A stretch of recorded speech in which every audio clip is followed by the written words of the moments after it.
Hey, what's going on? My name's Jeff Carpenter with Ready Light Media. On this episode of Outside the Softbox, we're going to take a look at the 6K photo mode on the Panasonic Lumix G9.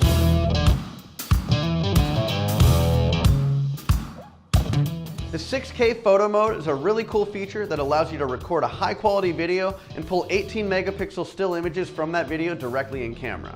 This is really helpful if you're working with fast moving subjects or you have to freeze a moment in time that might be hard to do with single shutter actions. To demonstrate the 6K photo mode, I had my buddy Corey, who's a professional BMX rider, come into the studio and help me out. He was jumping and doing tricks that I honestly don't know the name of, but we wanted to capture the exact moment that his handlebars were spun completely around. So by using the 6K photo mode, we were able to scrub through the footage and pick the exact frame that we needed.